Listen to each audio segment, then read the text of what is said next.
So I'll play this one. See, that's a bit of a light sound, but I like the way it sounds. And then I added this one that's got a bit more bass.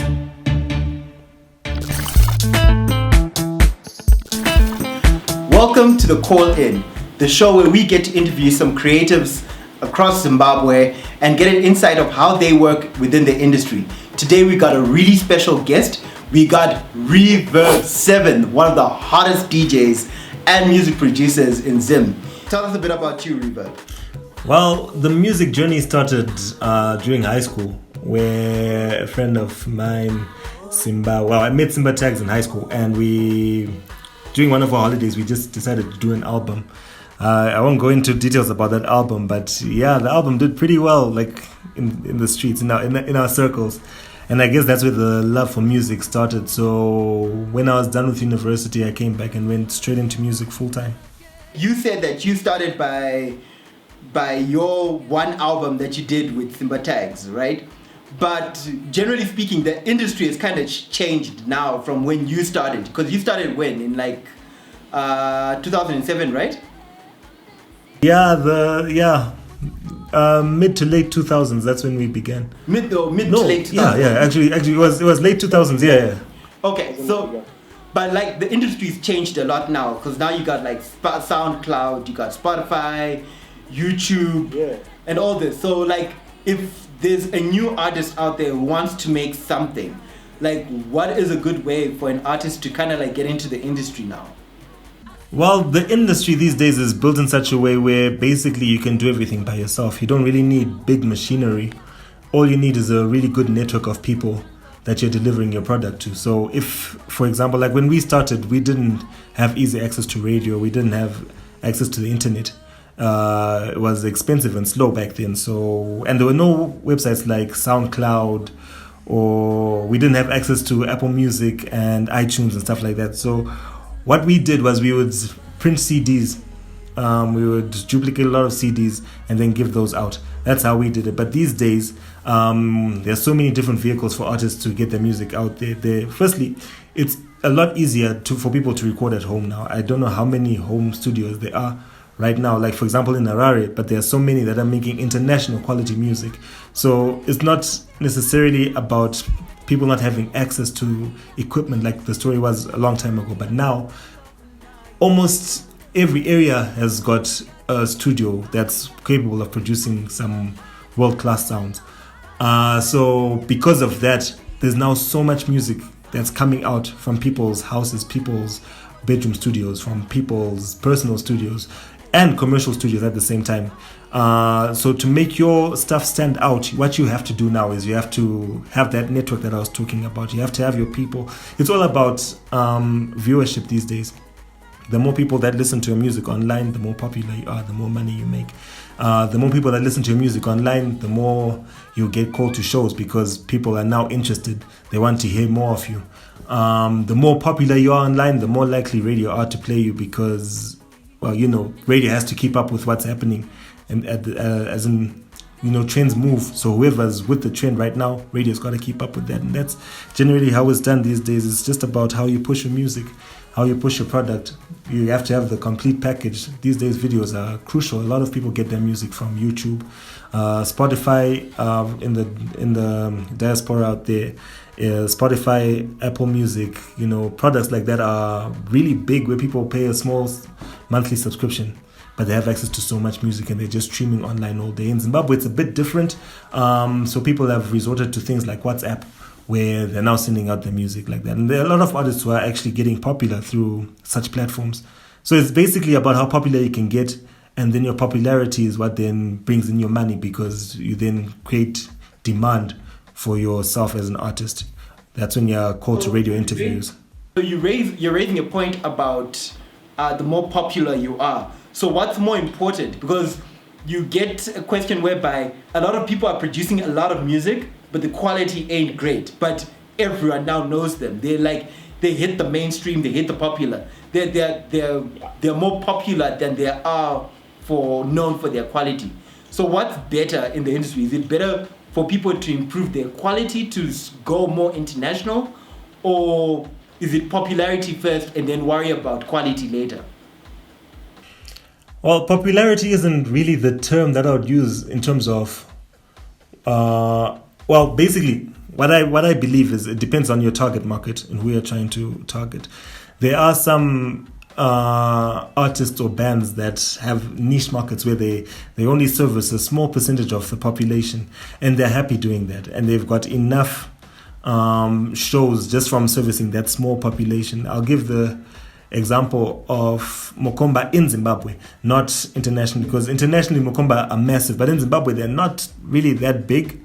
But they do service this small clientele of theirs where that's enough for them to feed them in Zimbabwe, to keep them happy. But it's also enough for them to now go international, because when they do go international, the shows that they're doing are pretty huge. But in terms of popularity in Zim, they're not up there with other artists. Not that much, yeah. But then, even in Zim, they still sell out whenever they come to Zim. They do because of, but that's because of that niche market. That's because of that niche market, and the niche market is very loyal. So I'm saying you only have to be popular like within that niche market if you're targeting that niche market. But if you're going mainstream, if you're going to do genres like Afro pop or even house music, hip hop, dancehall, you have to. The more popular you are, or the more popular your song is, that's when you get your shows. You understand? So it's more about how if you look at it that way, where it's not about we're servicing a niche market, we're just trying to be as popular as possible so everyone's playing our songs. So that's when it's now about, is everyone listening to my song? Are radios playing my song? Are people playing my song in their cars? Is my song being downloaded online? You know, am I getting views on YouTube? It's more about things like that for those people who want to go more commercial, more mainstream. Mm-hmm. A lot of people are producing music from home. Like you mentioned, that a lot of people are producing music from home. And when you want to go commercial on YouTube and whatnot, you kind of have to abide by the laws and rules and regulations that are governed, right, by copyright laws. So what happens when it comes to the issue of sampling music, right? So everyone samples music, everyone gets inspiration from somewhere, right? But how does that work in the music industry? I'll give you an example for Justin Bieber's song, right? I know that one was a big case where Sorry, the hook for Sorry, is actually a sample from someone else's song, allegedly, or from someone's song. So how does that work in the music industry, especially if you're working from home? What's the laws and rules when it comes to sampling music? Well, that's more of a universal law of music now, where if you're to sample someone's music, you're going to have to firstly get their permission to use their music on your music, and in some instances you're actually probably going to have to pay for those rights. Now, when you do use someone else's music, they are then considered writers on your song, so they're also entitled to what's the term? Royalties. They're also entitled to royalties from all the money that you make using that song. The artist that you've sampled is also entitled to a certain percentage of the money that you've made because you've used their song as inspiration, or you've actually taken a part of their song. So that's the tricky part. In terms, there's some things that it's difficult to prove copyright. For example, chord progressions. There are some chord progressions where almost every song uses them, so you can't pinpoint it to this song is the one that originated this chord progression, so everyone is sampling this song. There are some chord progressions that are really popular. They fit with thousands of songs out there, so you can't tell. So in that case, if you hear a song and it's got a chord progression that is really, really popular, then it's okay. You can use the chord progression, maybe play a different instrument, but not to actually take that audio and then put it in your track. That's now sampling in the sense where you now need to seek permission from the owner of the actual music that you have taken, because you've taken, for example, if you take what song can I think of? Sweet Love, I think it's Aretha Franklin. If you take that beginning, the piano, and you put that in your song as is, then you've sampled her song, because that's exactly how her song came out. Even if you tweak it a bit, it's still, you're working off her song. But if you come up naturally with the chord progression, there's basic chord progression from that song, then that's okay. Mm-hmm. But if you're taking the actual audio, then it's not okay, and you have to get your permission, and you're also eligible. Well, they're eligible to receive royalties from you. Okay, I hope that makes sense. Okay. No, that makes total sense. Amazing. All right, so can you give us a little rundown on your process on how you create your music?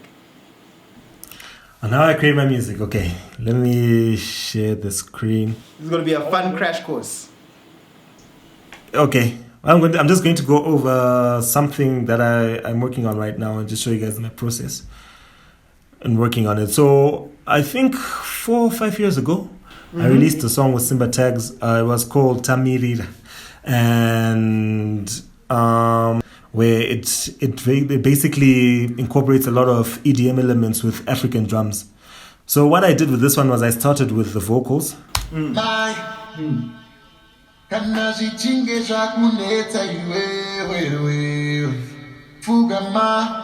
the vocals here. Right? And from there, I then went on to find the progression for the song. So I think it's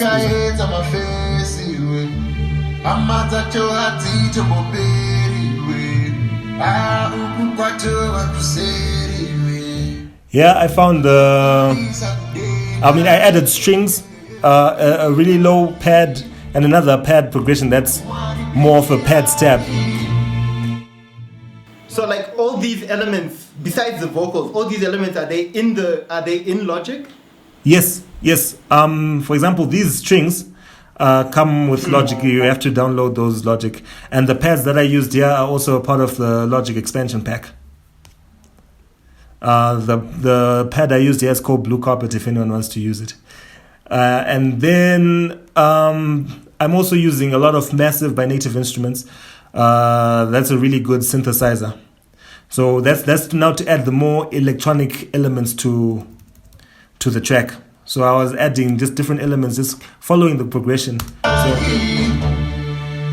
So this is one of them. That's a lot of layers. Yeah. One track, dude. The reason why I have so many layers is because sometimes I find that one instrument isn't really capturing the sound that I wanted to capture, but it's got an element of what I want the sound that I'm trying to capture to have. So if I fast forward to this part where the drop comes in, so I'll play this one. See, that's a bit of a light sound, but I like the way it sounds. And then I added this one that's got a bit more bass, but I wanted it to be fuller, so I also had the pad playing the same thing. And then just to add some more texture to it, I added these are all Massive plugins that I've added. Except this one, this is a kalimba, I think, and I got that from Native Instruments Contact. This one. So how long does it take for you to come up with the concept of the song? Like, does it just start from one little sound or beat that just starts as a drum or something? Like, normally what I would do is I would start with just the chord progression, for example here.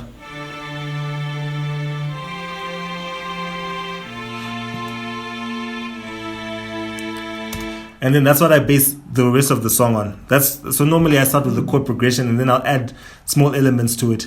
So like to this one, I added the pads and a bit of Native Instruments, electronic synths.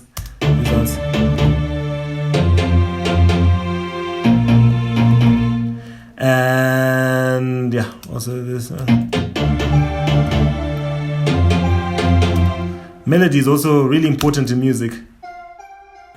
Yeah. So wait, where does tempo and the rate of the song come in?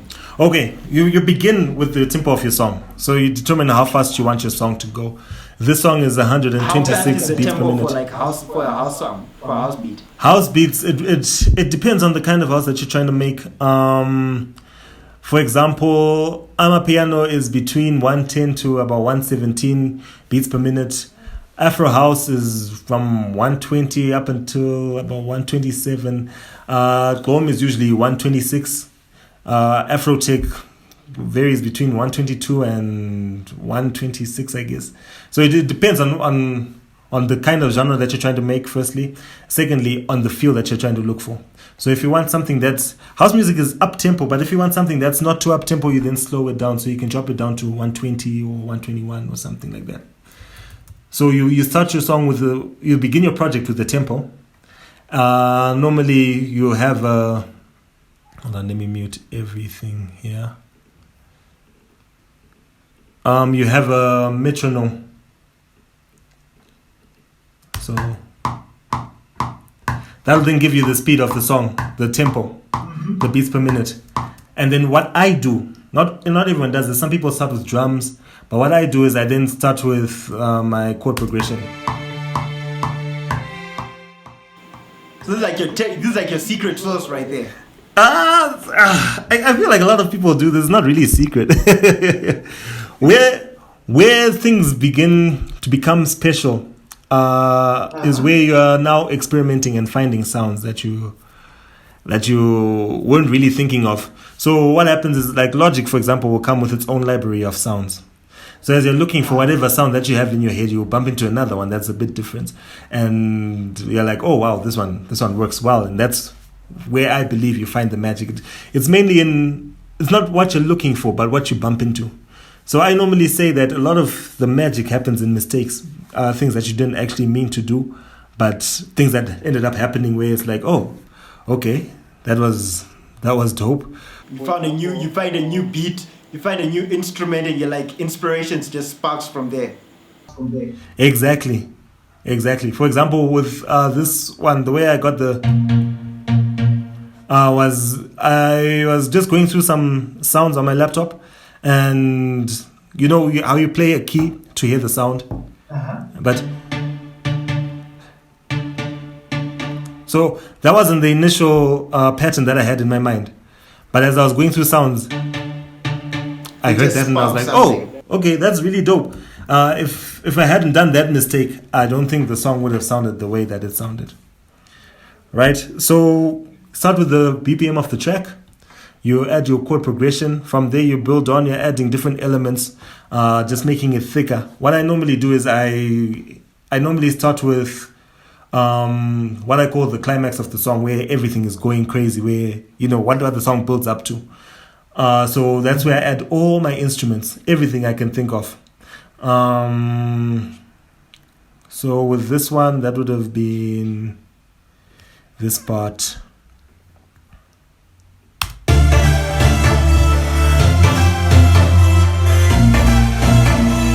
So those are all the different textures. Now they've come together. And then from there, I go into Fruity Loops. I like to do my drums in Fruity Loops. I find it's a lot easier and faster to work in Fruity Loops for my drums. So what I do with my drums is, normally I'll have the instruments playing in the background, right? And then while that's playing in Logic, I'm on Fruity Loops, and I'm now playing around with the drums. So normally I start with the kick. But for now, I'll just turn off these instruments so you guys can hear my process. So normally I start with the kick, and then I add elements.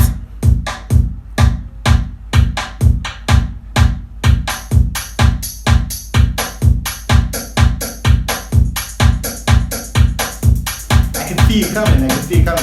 Yeah. So you add things one at a time, also going through your different sample packs, finding whatever sound works for you at that time. And then once that is done, all that's left is to add transitions. So things like sweep downs and raisers, you know, things like this. Because everything has got to, you know, it's like, it's got to build up and then release. I can. So those are the little sounds, like when you hear the beat actually like raising up to like this pinnacle moment. Exactly. So let me just play this part.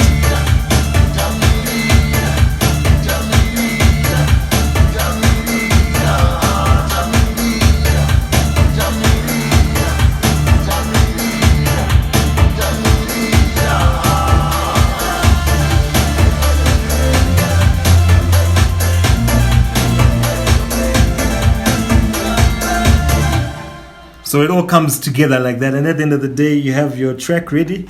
Arrangement then happens for me after that, where once I've got everything that I feel I need for the track, that's when I now start stripping things down. Normally you begin the song slowly with just a few elements. Then as the song progresses, this is for house. You start building the elements one by one. Yeah, you then start adding a few more. Like this one is now coming, and then this one is now added to the texture, but also have this melody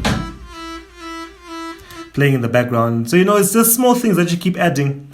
And then for the vocals, what I did on this track was that I just broke down everything.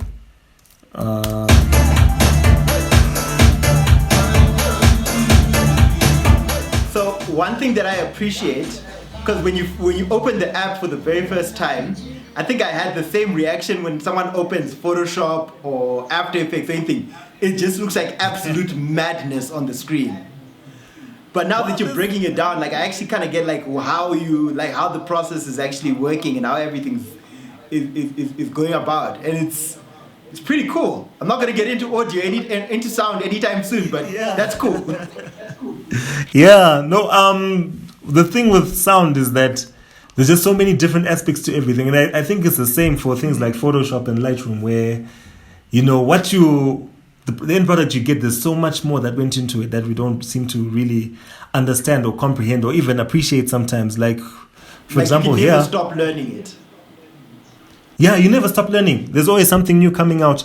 And there's just so many different elements. Like here, it's not just we have the vocals. You have the vocals, then you have to add some reverb, you add some delay, you compress the vocals, you put some noise suppression, because sometimes the noise, the room that you're recording in will have some noise, so you have to kind of remove that. You equalize it so it sounds the way you want it to sound. You're cutting out frequencies that you don't want to be too audible in the song. It's more of I won't say there's an exact science, but it's like you're kind of finding your way towards the end product. So a lot of people don't really understand that, you can't just you can't just make something, jump into the booth, record it, and then it's ready for radio. No, there's a lot more to it. You now have to refine all your sounds. You have to make sure that things aren't clashing. You have to make sure that your vocals are audible. You have to make sure that your bass isn't too much. You have to make sure that the track isn't over compressed. You have to make sure that it's limited properly. There's just so many things that go into it, but it's not really an exact science, because everyone has a different ear. So what sounds good to one person might not sound good to the next person. But there's generally, I think generally people can hear that, okay, this song was at least done well. So this was such an incredible lesson. I feel like we need to do a part 2 of this for later on. Yeah, definitely. I'll be happy to do that. My guy, thank you so much. I appreciate the lesson so much. I'm sure the audience appreciates the lesson so much. So where can guys find you if they want to find you online? Well, you can just look for @Reverb7 everywhere, on Instagram, Twitter, Facebook. Yeah, everywhere. Just REVERB and the number 7. Fantastic, my guy. Thank you so much for being part of the show. Thank you for having me. Yeah. Thank you guys for watching this episode of The Call In. Special mention to Reverb7, our guest. Be sure to like, subscribe, and drop a comment on who you think we should bring in next. What sort of questions you want to know.